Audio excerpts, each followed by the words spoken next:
Organisms in the kingdom Monera are bacteria. Now, there's a question on your study guide that asks about how you classify viruses and how you classify bacteria.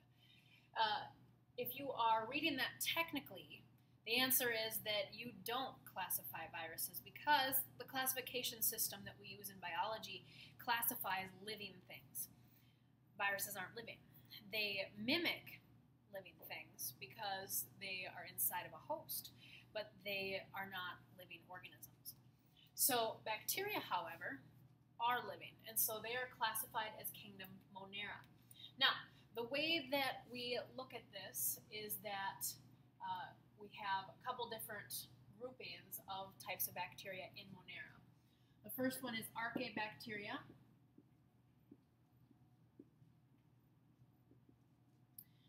And the second one is Eubacteria.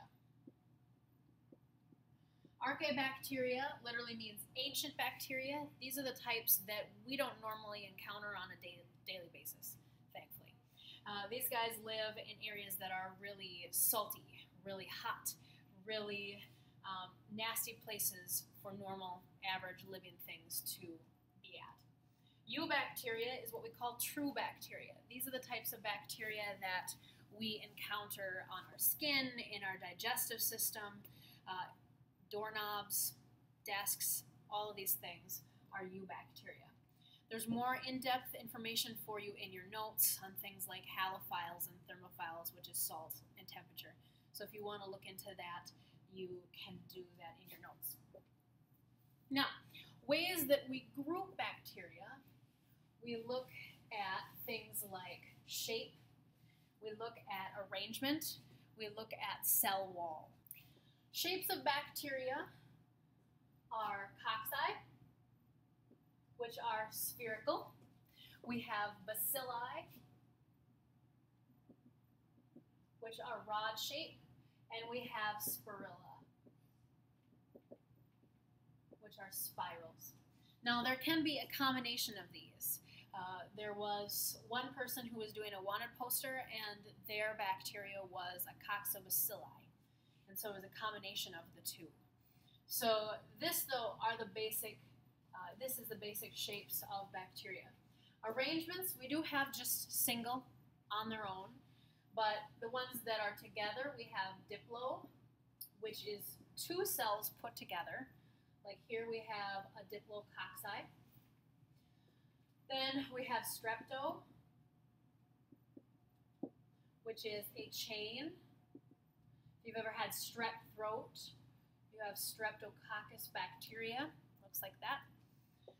And if you've ever had a staph infection, you've had a staphylo or a cluster bacteria, which is in a group.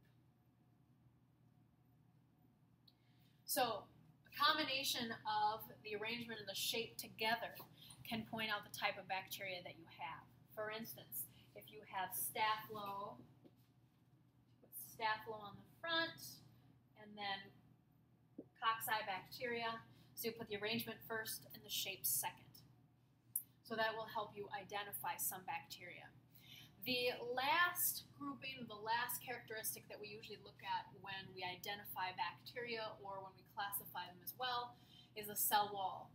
There's two possibilities for this. There's gram-positive and there's gram-negative. Gram-positive, remember, can be seen as purple, and gram-negative is pink or reddish color. So with these three things, we can identify different types of bacteria. Now, other things that we want to look at when we group them together are nutrition,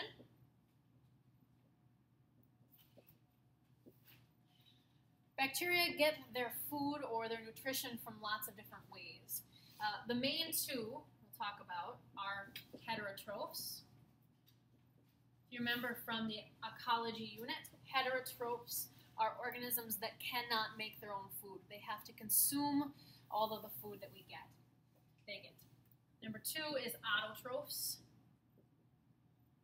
Autotrophs are able to make their own food. Now, skipping to autotrophs for a minute, there are two different ways that autotrophs of bacteria can function. There are things called photoautotrophs, which use light. That's why there's photo on there. And there's chemoautotrophs, which use chemicals like sulfur to make their own food. So those are the two types of autotrophs. Heterotrophs, we have decomposers are the most common as far as that goes. Remember, decomposers are breaking down dead things. In this way, we have what's called a symbiosis. That's an important vocab term that you will want to know. We have a symbiosis with bacteria. Not only do they help break down dead matter and help us get rid of that, they also help us even in our own digestive system. We have a symbiotic relationship with bacteria. The last thing that I'd like to talk about is the types of reproduction.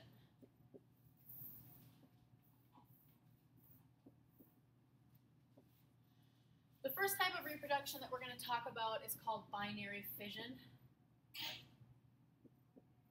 Binary fission is a form of asexual reproduction that is almost just like mitosis. You have a single cell, and that makes a copy of everything inside of it, and then it divides, leaving two identical cells. So you start out with the parent cell, and it divides and gives you two new cells. They're identical to each other and to the parent. And that is the usual way that bacteria reproduces because they don't need another organism. Another way of reproduction is conjugation. Conjugation makes use of the pili on the side of the bacteria. If you remember, pili are the little projections, kind of like hairs, around the outside of the bacteria. And what happens is you have two bacterial cells, and they pretty much just pull up alongside of each other, and the pili makes a bridge.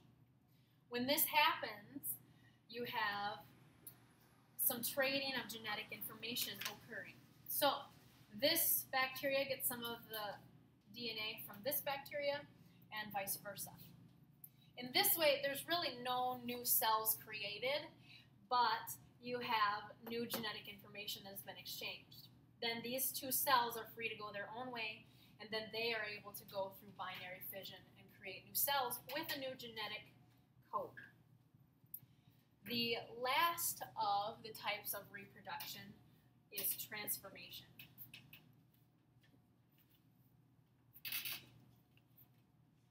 Transformation is a process where a bacterial cell that is alive can go along and pick up what it needs from a dead bacterial cell.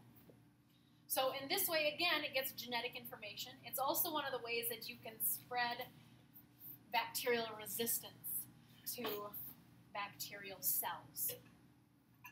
The last thing I would like to go over with you is the bacterial cell.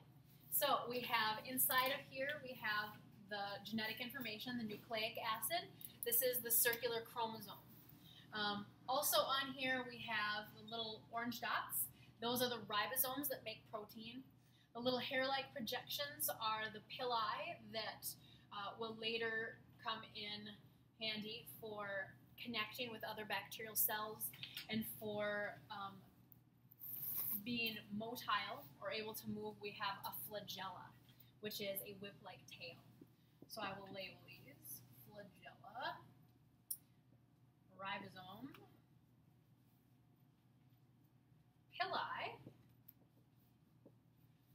cytoplasm is inside here, cytoplasm, and chromosome. Keep in mind that bacterial cells are what we call prokaryotes. So this means that they are a very basic cell. They have no other organelles in them. They don't have a mitochondria, they don't have a Golgi apparatus, but they do have genetic information and the ribosomes. They don't have a nucleus either. I hope this review has helped you. If you have any questions, feel free to tweet me or send over an email. Thank you.